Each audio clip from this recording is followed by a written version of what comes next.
I've been wrong about the color of things my whole life. Not confused, wrong, and certain that I was right the entire time.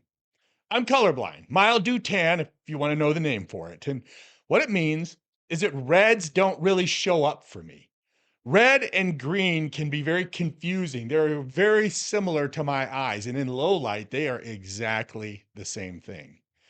Now, here's what nobody understands about that. It doesn't feel like a deficit. Feels like accuracy. I mean, I look at a stoplight. I'm not guessing. When a light is flashing at nighttime, I don't guess what it is. I see a color. My brain hands me the name for that color, and it is dead sure. Now, some mornings I get dressed. I go to kiss my wife goodbye. And if I put together something I've never worn before, some combination, I'm already bracing on the way down the hall. And Jenny says tenderly every time, "Dear, that doesn't match." And I get frustrated with her, like it's her fault. I stomp back to the bedroom like a toddler and put on the outfit that I already know is safe. That's the whole thing, right there in one hallway. I wasn't unsure. I was confident, and confident is not the same as right. Then a few years back, my family handed me a pair of glasses in chroma glasses. And they're built to correct exactly what my eyes get wrong. I put them on, and the world that I had been walking around in for decades all of a sudden stood up and turned into something else. Red pulled itself right out of green, and things that I had always seen as one color, son of a gun, they turned out to be two the whole time. And the part that flattened me wasn't the beauty of it, though that was awesome. It was that all of it had been sitting right there every day that I'd ever lived, and I couldn't take it in. So here's what I then have to hold. If I keep insisting that red is green, it just isn't, even though it is to me. There is something real underneath what I can see, and not because my experience doesn't count, but because reality doesn't take a vote. Now, I'm telling you that about my eyes. I'm not saying it about your eyes. Now, open your feed. Everybody's fighting about what a man is, about what a woman is. Two camps, both loud, both certain, and neither of those are moving an inch. And today, I'm not refereeing that fight. That's for another episode. I'm counting what it costs. Because there's a third group in this, and nobody's talking about them. They didn't sign up for either side. They're the gentlest man in the family who learned somewhere around age 12 to lead with a handshake and keep the rest to himself. Or there's the woman who runs a department all week and is called a lot at Thanksgiving. Or the kid who figured out by fourth grade that parts of him went over well and quietly retired all the others. Nobody handed these people a jersey. They just handed them the bill. And here's what I think is actually going on. And I think it's stranger than the fight. Our culture is making two opposite mistakes at the exact same time. And underneath, they're the same mistake. The first one says that your body is like a wrapper. Male, female, doesn't signify. It's packaging. And the real you is somewhere inside, unrelated to that package. The second one says that your body is a script. You came out male? Well, then here's your list: the truck, the toolbox, the don't cry. You came out female? Well, here's your list: the kitchen, the caretaking, don't take up too much space. You walk down any toy aisle at any store in America, and you can read the entire doctrine off the shelves in two colors. One of them says that the box is imaginary, and the other says that the box is your soul. And an actual human being does not fit in either one. Let me show you the bill. Richard Reeves is a scholar at Brookings, and he spent years of his career working on closing the pay gap for women. So he doesn't fit in anybody's caricature. And he started counting. In 1972, men were about 13% points more likely to hold a college degree than women. Today, women are about 15 points ahead of them. That's a 28-point swing inside of one lifetime. One in five fathers doesn't live in the same house as his kids.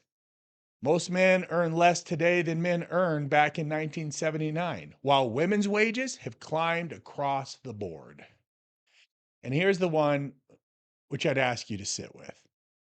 Men account for close to 3 out of 4 deaths of despair, suicide, overdose, and drinking themselves to death. 3 out of 4. 3 out of 4. Now, Reeves says the thing almost nobody in this fight will say out loud, that you can hold two thoughts at the same time. You can be all in for women and everything that they've won and still refuse to look away from a generation of boys who are drowning. That's not compromise. That's just being able to count past one. Now, hold that up next to the other side of the ledger. A researcher named Janet Hyde got tired of everyone shouting about how different men and women are. So she went and looked at the actual numbers. 46 meta analyses and 24 measurements: abilities, communication, aggression, leadership, personality, self esteem. I mean, the whole map. And 78% of the differences came back small or close to zero. She didn't say that men and women are identical. Her words are similar on most, but not all. Some real differences are in there, but what came back was not two separate species. It was two enormous crowds standing mostly on top of each other. And then Hyde said the part that stopped being research finding and started being a wound is that overflating the differences, she said, carries substantial cost in workplaces, in marriages, meaning when we insist that the gap is bigger than it is, people get hurt. And you can measure it. And the exaggeration has a body count. Put those two together. On one side of the culture, it says that the body doesn't matter at all. And the other side says your personality has to prove your body. And in the space in between them are a lot of us. There are boys that are dying and people that are being handed a version of themselves that was never true. I have to stop saying the culture right here because that is a coward word. The culture didn't do this to anybody. People did. Rooms did. There's a boy standing at his grandfather's funeral and he just can't stop crying. And all of a sudden, a hand comes down on his shoulder, not to comfort him, to squeeze, knock it off. He's 9 years old. And what he learns in that pew is not how to be a man. What he learns is that the truest thing about him is the thing he has to hide. Like a girl answers every question in class because she knows every answer. By 4th grade, she's bossy. At 19, she's difficult. And at 39, somebody uses a harder word about her in the parking lot. Same trait the entire time. In her brother, it would have been called leadership, and somebody would have promoted him for it. Neither one of those kids is confused about their body. Both of them are being told that their personality is evidence against it. That is the trade. And I don't think that most of us made it on purpose. We inherited a set of boxes and we found out that they sort people fast, and nobody ever checked the price. Let me put my cards on the table. I'm a pastor and I have been sitting on that for a reason, because I don't want you filing this under religion before you looked at the numbers. But I can't finish counting this bill and leave out the part that matters the very most to me. Because the very first thing that the Bible says about a human being is that God made us in his own image, male and female, both of them, image and likeness. And people take that and they turn it into two halves that add up to one person, which is a bad reading. And it wounds every unmarried person in the room. Look, Jesus was single. Paul was single, and he even recommended it. Every individual carries the whole image, full stop. Now, what's true is actually quieter and harder. A community that loses one of them is poorer for it. And a church that never hears a woman think out loud is working with half the information. A boy who grows up in a house where no man ever showed up is missing something he needed. And he can tell you exactly what it cost him. But here's what the box does. When you shove someone into a version of a man or woman that was never big enough for them, you don't just make them uncomfortable, you make it harder for them and harder for you to see the image of God in them at all. You start reading a person the way I read a stoplight, certain, confident, and wrong. You lose the color. They were made to be a blessing to the world, and the box told them they're made wrong. Now, I want you to listen very carefully. I don't want you to hear what I'm not saying here. I am not saying that male and female are meaningless. Bodies are real. Motherhood, fatherhood are not the same word with different spellings. Sex is meaningful, and it is not a personality test. Both of those are true at once. And if you can only carry one of them, you are going to hurt somebody. And I am not talking about the fight you think I'm talking about. That's a real conversation. It deserves way more room than I'm giving it here and more care than a hot take. This is about the boxes. It's about what we do to people who don't fit them, people who never asked to be anybody's argument. So 3 moves, and they run in one direction. From the box you're standing in to one that you keep handing out. First, name the box you were issued. Not the one you believe in, the one you obey. Let me explain. I'll go first. I cook. Yes, I'm the one who cooks in our house, and I like it. My wife Jenny doesn't. That is just how it shook out for us, and it works fine. But there is a version of a man that I got handed a long time ago where that's backwards. And every so often, I catch myself managing it, not lying, just not leading with it. And here's what stopped me cold. I'm not only covering for me, I'm even covering for her. That one little dodge hides the thing I like and the thing that she doesn't in the exact same move. There's one of those in your life, a thing you don't do or don't say or don't admit you enjoy because men don't enjoy those things or men don't do those things or because a woman doesn't do that kind of thing. You didn't pick that rule.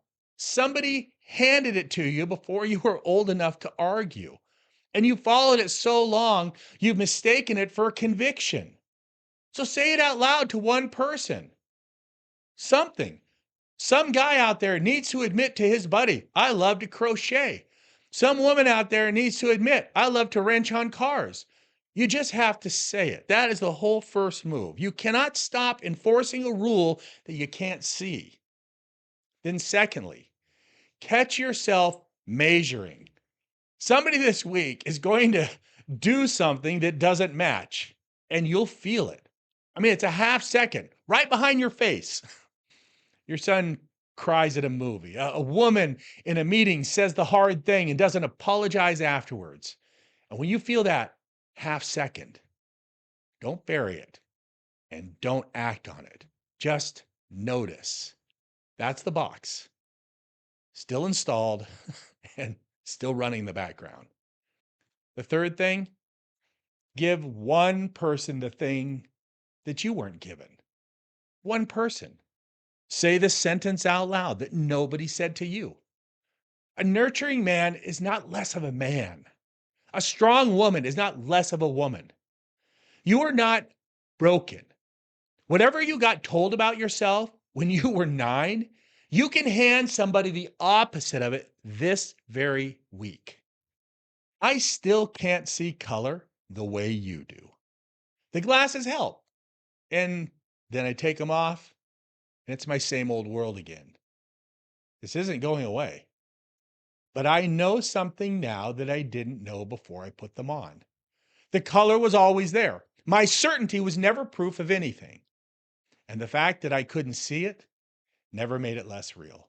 It never made the world smaller. It only made my part of it smaller. Everybody in this fight is certain, both sides, absolutely sure that they're reading the stoplight right. And in the middle of all of that certainty are people going gray who are made to be in color.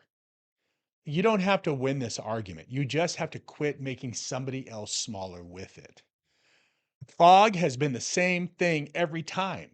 I mean, somebody's selling you outrage and getting paid off your blood pressure. There's somebody manufacturing the anxiety and then selling you the cure. The AI machine that's going to carry everything you handed, including the things that you were never supposed to hand to anybody. Pain that cost you everything and bought you nothing. And boxes too small for the people standing in them. And I never told you that the fog would clear because it doesn't. That's not me being grim. That is me being straight with you. The outrage machine runs tomorrow. The fight is still loud tonight, and nobody is turning the lights on out there. But you can walk in it now. I believe that you can see the shape of a thing while it's happening to you, and that changes what it's able to do to you. You don't have to pick a side to stay whole. You just have to stop letting the fog tell you who you are. And that's what I've got for you. Not a side, a way through. There are hard things all around us. And the question isn't, will it get to me? But what will I become because of it? Let's navigate it together with grace and grit and come out hopeful. Grace with grit. I'll see you on the next one. Hard things come, but you come through. Grace with grit, not a side, a way through.